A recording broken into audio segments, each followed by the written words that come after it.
फिर से आप सबका हार्दिक स्वागत है। मैं मीर व्यास,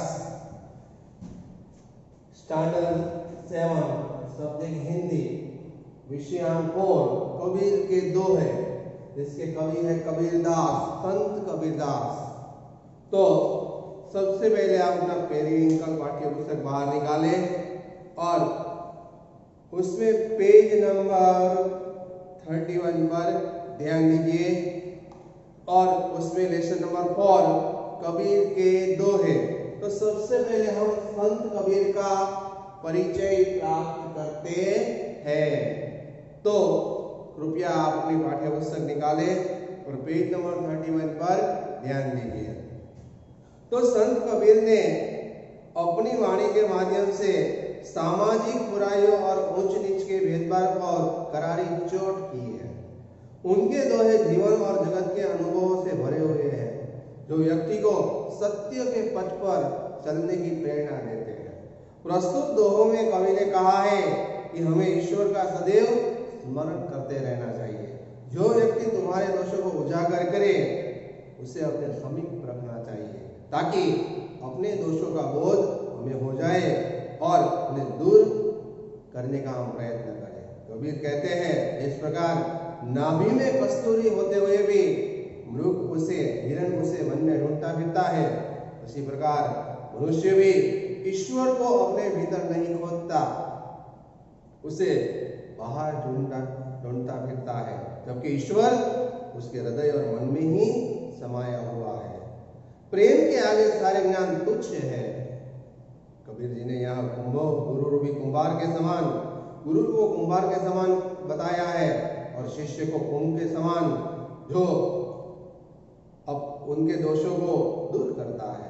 मोहल्ला फेरने से तब तक कोई लाभ नहीं जब तक कि हमारा मन पवित्र नहीं होता, अर्थात मन को उज्जवल नहीं बना लिया जाता।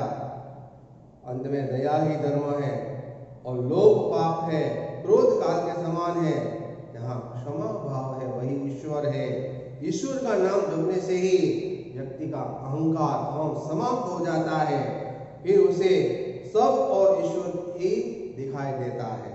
तो आइए सबसे पहले हम कबीर के दोहों का गान करें कि दुख में सुमिरन सब करे, सुख में करे न कोई।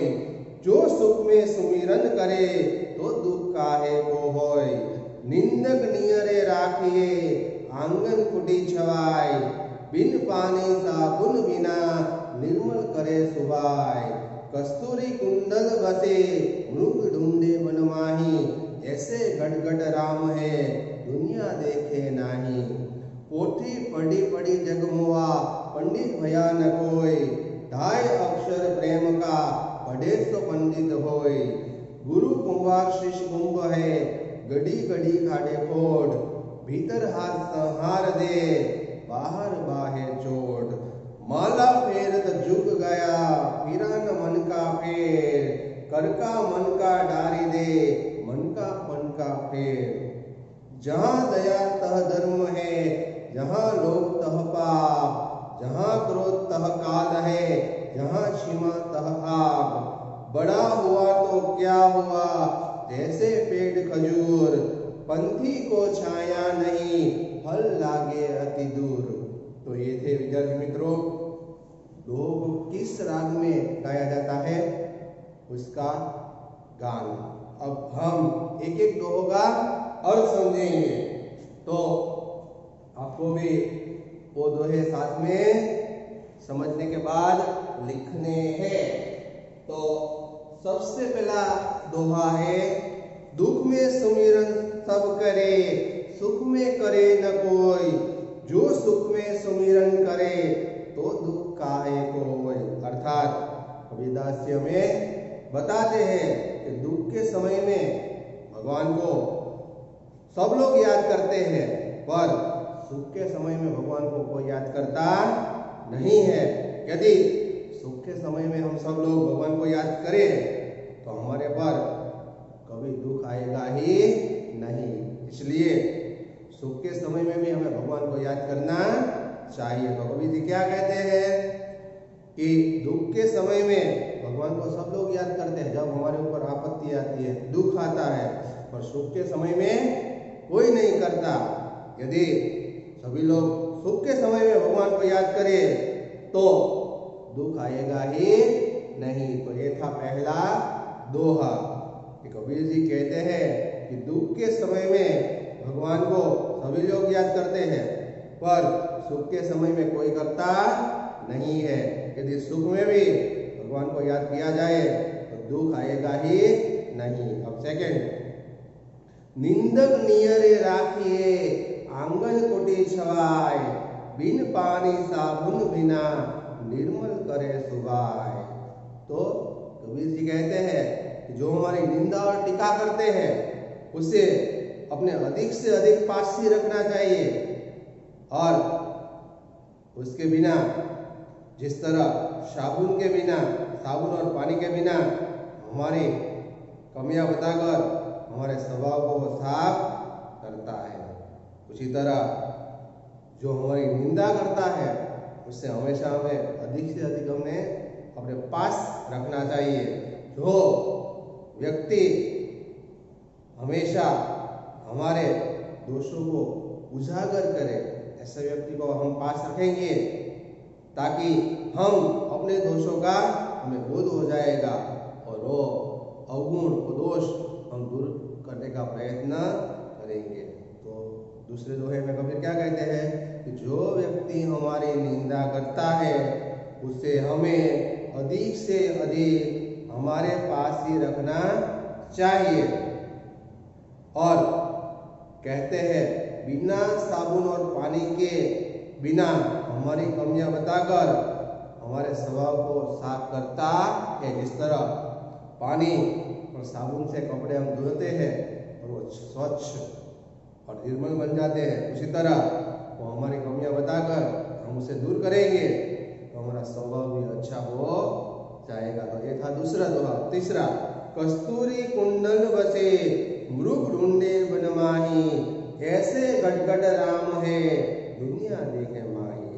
तो जिस प्रकार एक कस्तूरी की गंध जो हिरण की नाभि यानी उसकी कुंडली में वास करती है, तो कस्तूरी एक प्रकार की ऐसी सुगंध है, वह हिरण की नाभि में वास करती है और हिरण उसे जगह जगह ढूंढता फिरता है।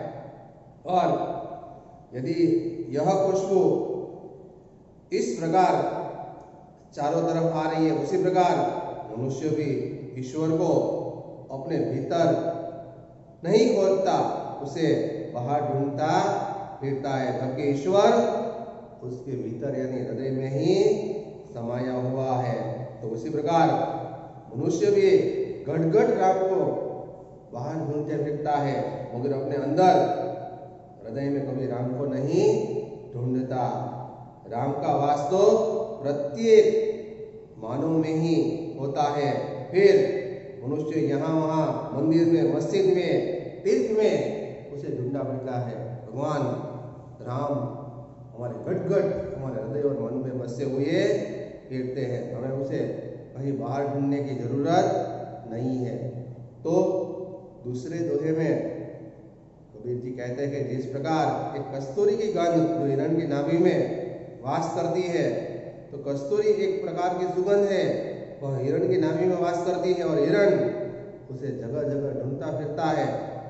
और यह खुशबू कहाँ से आ रही है उसे खोजने में वह अपना जीवन भटकते मर जाता है, मगर उसकी गंध को पा सकता नहीं है। उसी प्रकार मनुष्य भी ईश्वर को अपने भीतर नहीं ढूंढता, उसे बाहर ढूंढता फिरता है, मंदिर में, मस्जिद में, अलग अलग जगह पर उसे ढूंढा है, जबकि ईश्वर उसके हृदय और मन में बसे हुए हैं।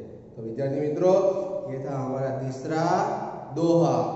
अब चौथा दोहा, पोथी पढ़ी पढ़ी जगमुआ पंडित बयान कोई, ढाई अक्षर प्रेम का पढ़े सो पंडित होय। तो ये चौथे दोहे में कबीर जी कहते हैं कि बहुत सी किताबें पढ़ लेने से कोई व्यक्ति ज्ञानी नहीं बन सकता।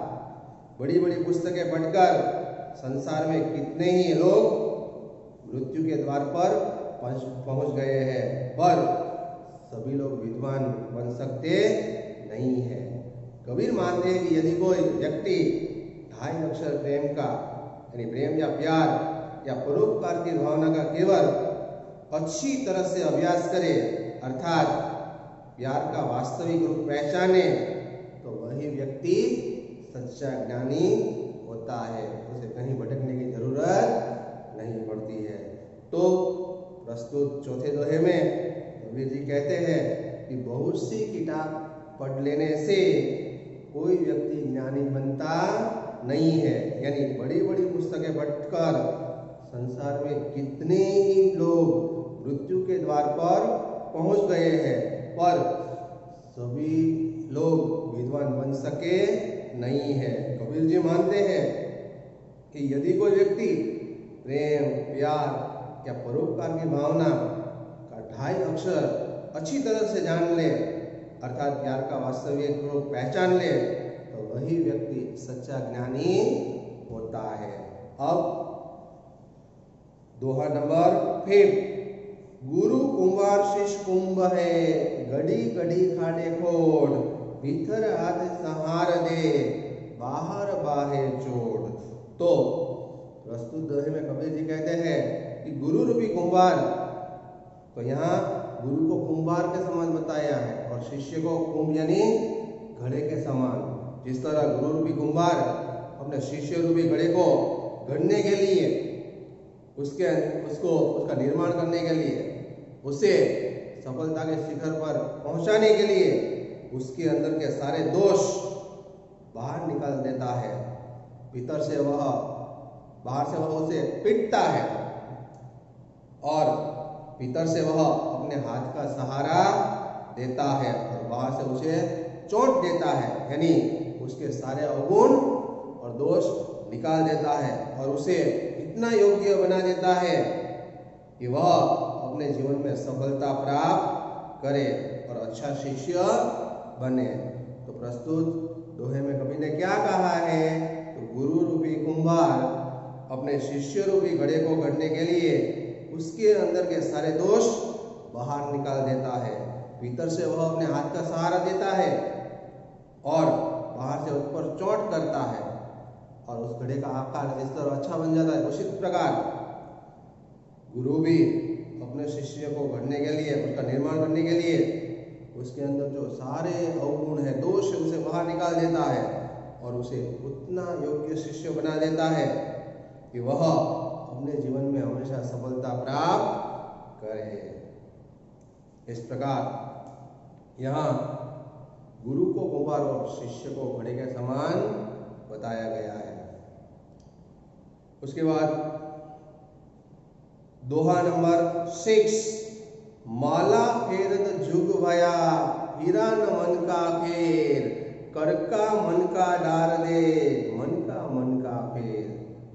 अर्थात कबीर जी इस दोहे में कहते हैं कि कोई व्यक्ति लंबे समय तक हाथ में लेकर मोतियों की माला को लेकर घूमता है और उसके मन का भाव नहीं बदलता, उसके मन की हलचल शांत नहीं होती। कि हाथ में माला लेने से हम भगवान की पूजा अर्चना करते हैं, यहाँ दिखावा है, लेकिन मन से उसके मन में भगवान के प्रति प्रार्थना होती नहीं है।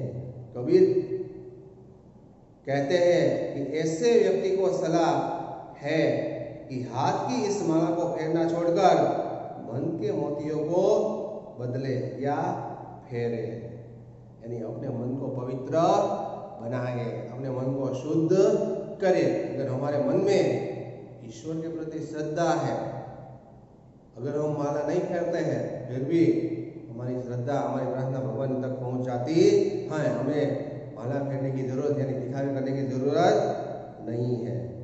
तो इस दोहे में कबीर ने क्या कहा है कि कोई व्यक्ति लंबे समय तक हाथ में लेकर मोतियों की माला लेकर घूमता है, यानी भगवान की पूजा अर्चना करने का दिखावा करता है, पर उसके मन का भाव नहीं बदलता, उसके मन की हलचल शांत नहीं होती।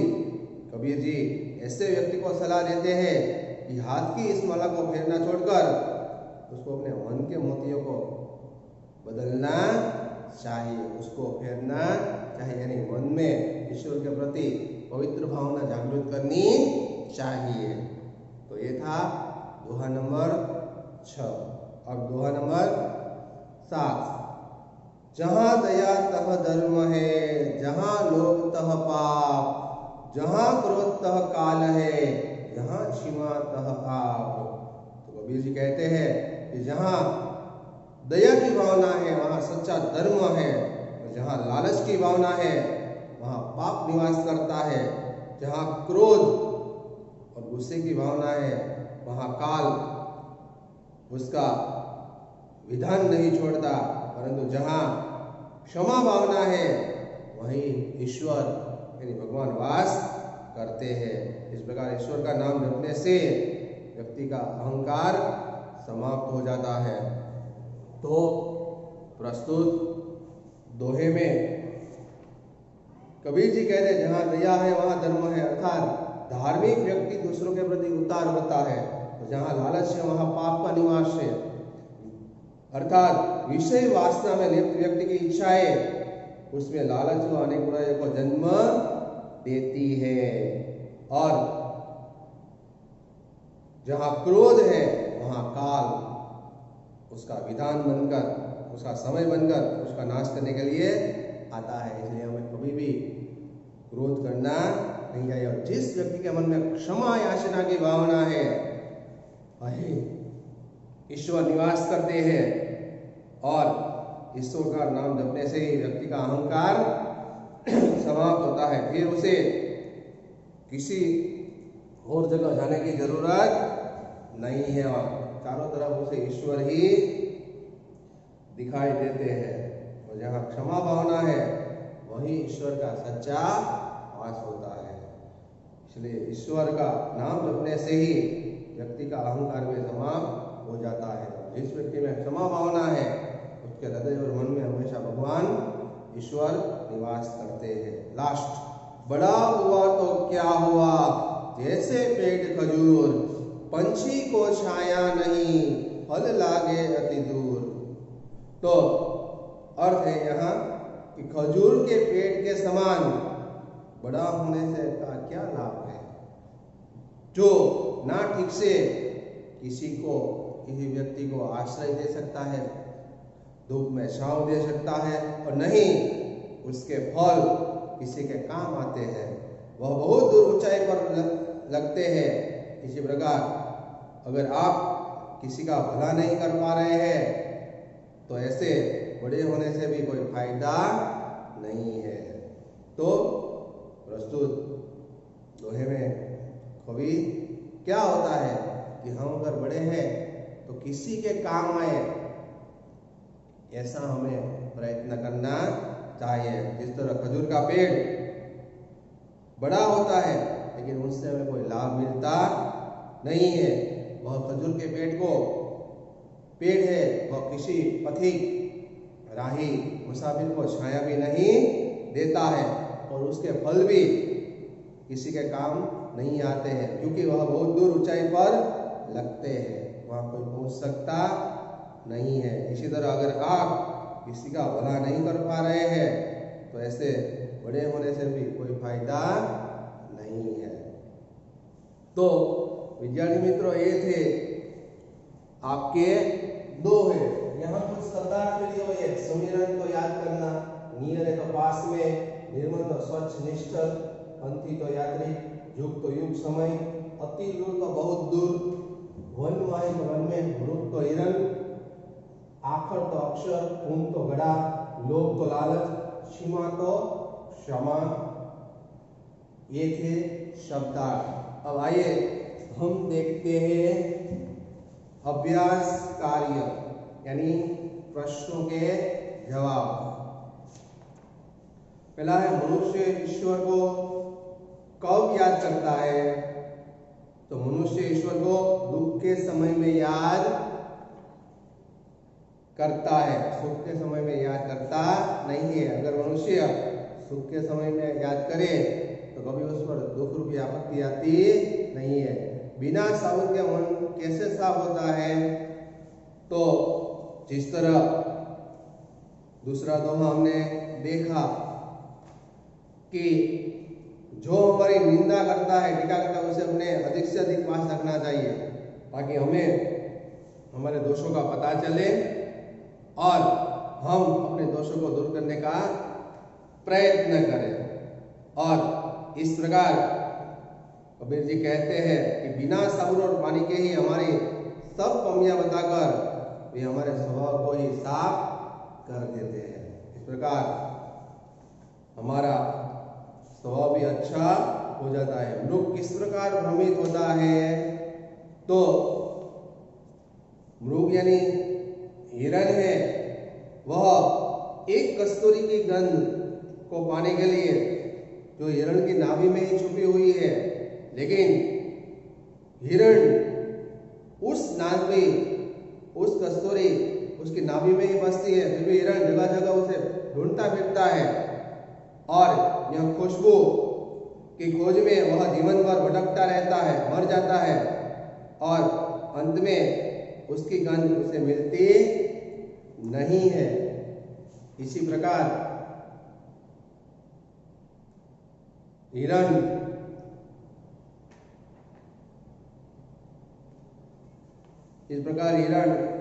यानी मृग जिस प्रकार नाभि में कस्तूरी यानी उसके सुगंध होते हुए भी मृग वन में भटकता फिरता है, उस प्रकार मनुष्य भी ईश्वर को अपने भीतर नहीं खोजता, उसे बाहर ही ढूंढता फिरता है। और मृग उसकी खुद के शरीर में ही, उसकी कुंडली में कस्तूरी की सुगंध है, लेकिन वह बाहर ढूंढता फिरता है, जबकि कस्तूरी खुद उसके पास में ही है। यह भ्रमित में वह होता है। मनुष्य को ज्ञानी बनने के लिए कौन सी विद्या पढ़नी चाहिए? तो मनुष्य को ज्ञानी बनने के लिए प्रेम और परोपकार, दूसरों पर प्रेम और परोपकार की भावना रखने की विद्या पढ़नी चाहिए, तभी वह सच्चा ज्ञानी बन सकता है। गुरु शिष्य की बुराइयों को किस प्रकार दूर कर सकता है? जिस प्रकार गुरु रूपी कुंभार अपने शिष्य रूपी घड़े को गढ़ने के लिए उसके अंदर के सारे दोष बाहर निकाल देता है, भीतर से वह अपने हाथ का सहारा देता है और बाहर से उसे चोट करता है।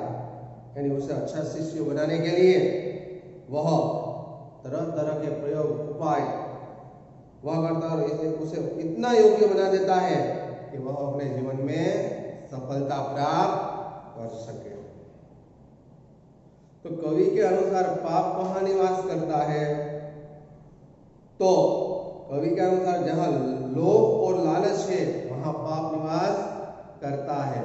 जो व्यक्ति सरल हृदय है और दूसरों की गलतियों को क्षमा कर देता है, उसमें किसका वास है? तो जो व्यक्ति सहृदय है और दूसरों की गलतियों को क्षमा कर देता है, उसके अंदर भगवान यानी ईश्वर का वास है। और जहाँ जिस व्यक्ति के मन में क्षमा भावना है वहीं ईश्वर होता है। किसका जीवन खजूर के समान व्यर्थ है? तो जो बड़ा व्यक्ति है, जो किसी के काम का नहीं है, इस प्रकार जो व्यक्ति बड़ा है मगर किसी के काम नहीं आता है, ऐसे बड़े व्यक्ति के होने से जीवन का कोई लाभ मिलता नहीं है। इस प्रकार उसका जीवन खजूर के समान है।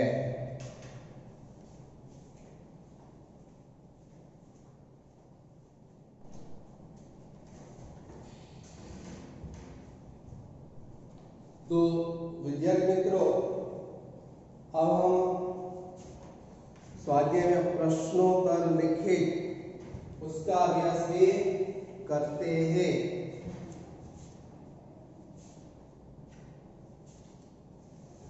नीचे दी हुई पंक्तियां ध्यान से पढ़े व प्रश्नों के उत्तर लिखे। दुख में सुमिरन सब करे, सुख में करे न कोई, जो सुख में सुमिरन करे तू दुख काहे को होय। तो कबीरदास जी के मतानुसार मनुष्य ईश्वर को कब याद करता है और कब भूल जाता है? तो कबीरदास जी कहते हैं कि मनुष्य ईश्वर को तब स्मरण करता करता है तो उस पर दुख का पहाड़ टूट पड़ता है और वह ईश्वर से बहुत उसके पास होता है जब उसके पास सभी सुख संपत्ति होती है। मनुष्य को कब कोई दुख नहीं होता? तो मनुष्य जब सुख में ईश्वर को याद करेगा तो उसके पास कोई दुख नहीं होगा। सेकंड है कस्तूरी कुंडल बसे मृग ढूंढे बन माही, ऐसे गटगट दाम है दुनिया देखे नाही। तो कस्तूरी कहाँ निवास करती है? तो कस्तूरी हिरण के कुंडल यानी नाभि में निवास करती है। मृग उसे कहाँ ढूंढता है? तो मृग उसे जंगल में ढूंढता फिरता है। ईश्वर कहाँ व किस रूप में निवास करते हैं? तो ईश्वर दुनिया के कण कण में निवास करते हैं। मनुष्य उन्हें मृग की तरह भ्रमित होकर कहाँ ढूंढता है? तो मनुष्य उन्हें मृग की तरह भ्रमित होकर मंदिरों में ढूंढता फिरता है। फिर थर्ड है माला वेरद जुग गया वीरान मन का फेर, कर का मन का डारी दे मन का फेर। तो मनुष्य का मन इन बातों में लिप्त रहता है। तो मनुष्य का मन माला फेरने में लिप्त यानी मग्न रहता है। माला फेरने से क्या तात्पर्य है? तो माला फेरने से तात्पर्य है प्रार्थना और अर्चना करना। मन का किस प्रकार फेरा जा सकता है? तो अच्छा व्यवहार करके मन का फेरा जा सकता है। कर का मन का दोनों समझा कर लिखिए। तो कर का मन का यानी हाथ की पवित्रता और मन का यानी हृदय की पवित्रता। कर यानी हाथ, मन यानी हृदय। अपने हाथों में अच्छे काम करके हमें हमारे हृदय को खुश और मन को पवित्र करना चाहिए। और पोथी पढ़ी पढ़ी जगमुआ पंडित बया न कोई, ढाई अक्षर प्रेम का पढ़े सो पंडित होय। तो कबीरदास जी के मतानुसार केवल पोथी यानी किताबें पढ़ने से पंडित ज्ञानी क्यों नहीं हुआ जा सकता? तो उत्तर कबीर कहते हैं कि बहुत सी किताबें पढ़ लेने से कोई व्यक्ति ज्ञानी बन सकता नहीं है, क्योंकि जब तक व्यक्ति के मन में प्रेम और परोपकार की भावना न हो तब तक वह ज्ञानी बनता नहीं है। जीवन का अमूल्य ज्ञान क्या है? तो जीवन का अमूल्य ज्ञान है प्रेम व परोपकार की भावना। उनके मतानुसार ज्ञानी कौन है? तो उनके मतानुसार सच्चा ज्ञानी वही है जो बहुत कम किताबें पढ़कर भी अपने हृदय में प्रेम और परोपकार की भावना रखता है। निम्नलिखित आशय स्पष्ट करने वाले दोहे लिखे। गुरु कुमार की तरह है जो अपने शिष्य के दोषों को दूर करता है। तो गुरु कुमार शिष्य कुंभ है, गड्डी गड्डी काटे खोट, भीतर हाथ संहार दे बाहर बाएं चोट। यहाँ उसका दोहा है। सेकंड, जहाँ दया है वहाँ धर्म है, अर्थात धार्मिक व्यक्ति दूसरों के प्रति उदार होता है। और जहाँ लालच है वहाँ पाप निवास करता है। विषय वासना में लिप्त व्यक्ति की इच्छाएं उसमें लालच व अनेक बुराई को जन्म देती है। जहाँ दया तह धर्म है, जहाँ लोभ तह पाप, जहाँ क्रोध तह काल है, जहाँ सीमा तह आप। निंदक व्यक्ति को अपने निकट रखना चाहिए। तो निंदक नियरे राखिए आंगन कोटी छवाए, बिन पानी साबुन बिना निर्मल करे सुभाए। तो ये थे उसके आंसर। अब यहाँ भाषा भी दी हुई है कि दिए गए शब्दों को शुद्ध रूप में लिखिए। अशुद्ध और शुद्ध, कोय तो कोई, बसे तो बसता है, रहता है, आखिर तो अक्षर, तह तो वहां। ये मैं आपको लिखकर देता हूं।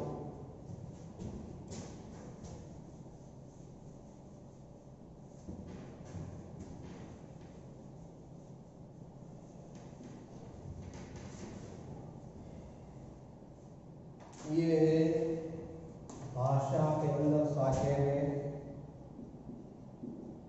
जो आपको अपनी उसी बुक में लिखना है।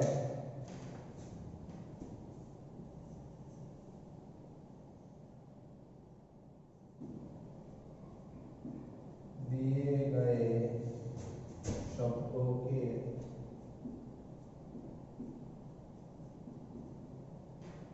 शुद्ध रूप।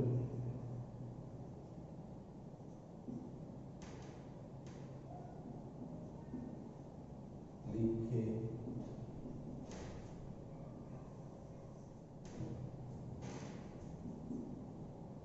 पूरी। डायरेक्ट आंसर ये है पास नियर है तो पास में छवाए बसा और बसे तो बसता है रहता है।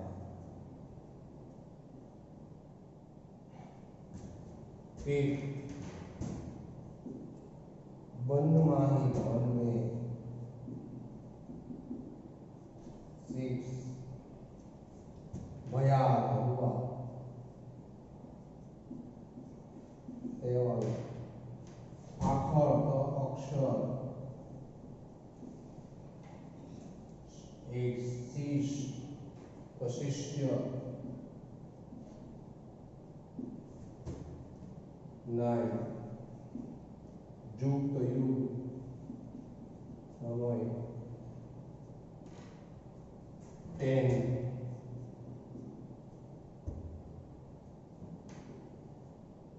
तो वहाँ। 11 क्षमा तो क्षमा।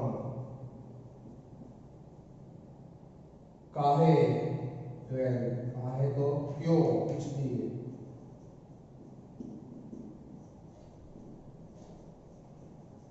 आपको अपनी पेरिंगल बुक में ही भाषा में ये लिखना है।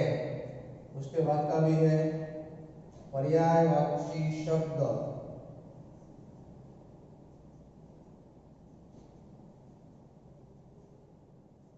शब्द ढूंढकर लिखिए।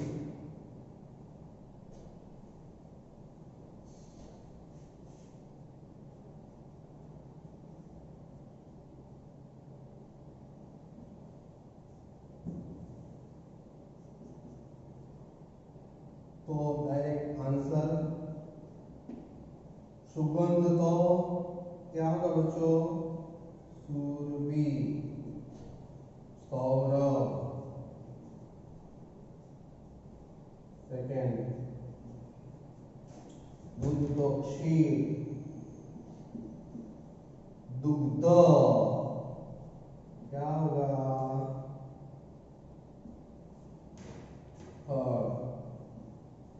नदी तो सरिता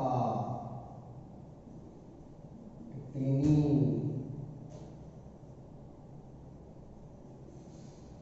और तलवार तो खड़ग रूपाण।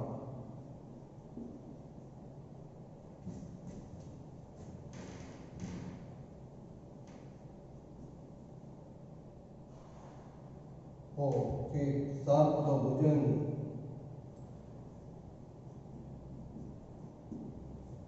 साप। 6 दिन तो गरीब निर्धन।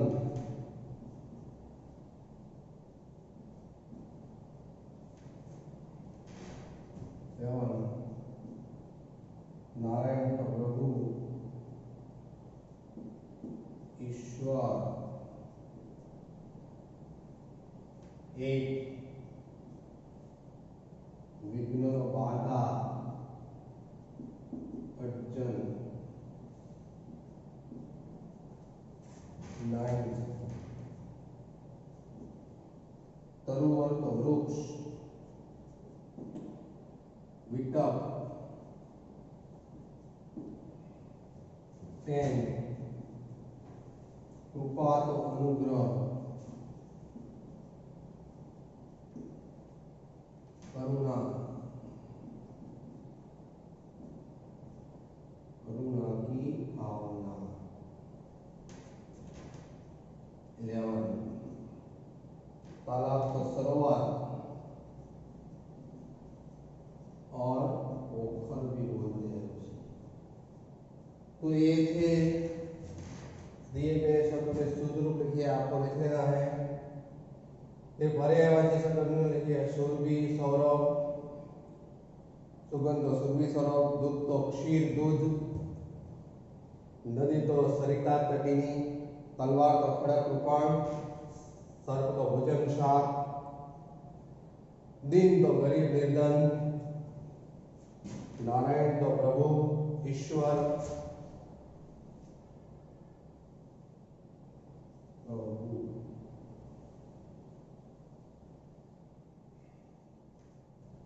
विघ्न तो बाधा अड़चन, तरुवार तो वृक्ष विटप, कृपा तो अनुग्रह करुणा, और तालाब तो सरोवर पोखर। अब आपको मैं होमवर्क दे रहा हूँ। होमवर्क में आप क्या करेंगे? मैंने आपको 3 दिन भर दोहे समझाए हैं, उसी दो में से आपको मैं 2 दोहे लिखता हूँ होमवर्क में, आपको अपनी होमवर्क बुक में लिखना है।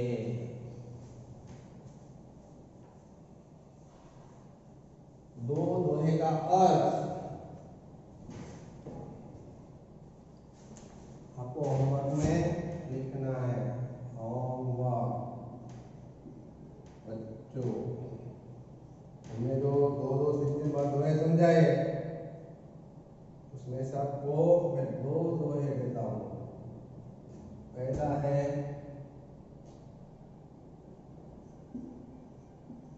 निंदा नियरे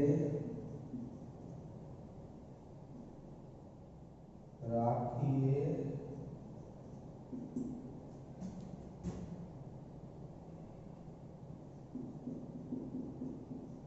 आंगन कुटी छवा।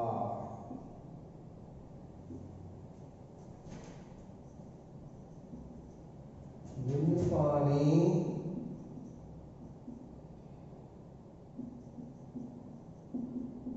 दारुण बिना,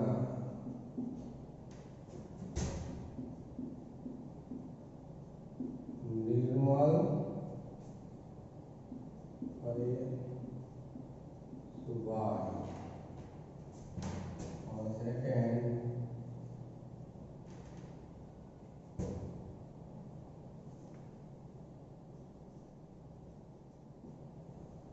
दुख में सुमिरन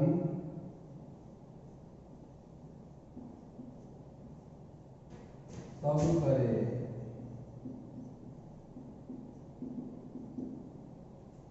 सुख में करे न कोई।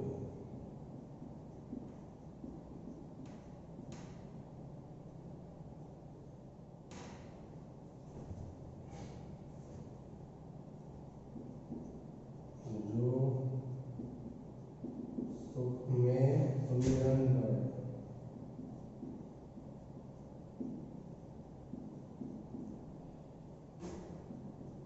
तो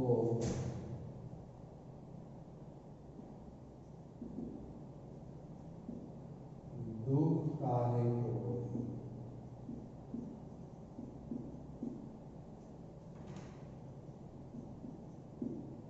तो ये 2 दोहों के अर्थ आपको लिखने हैं।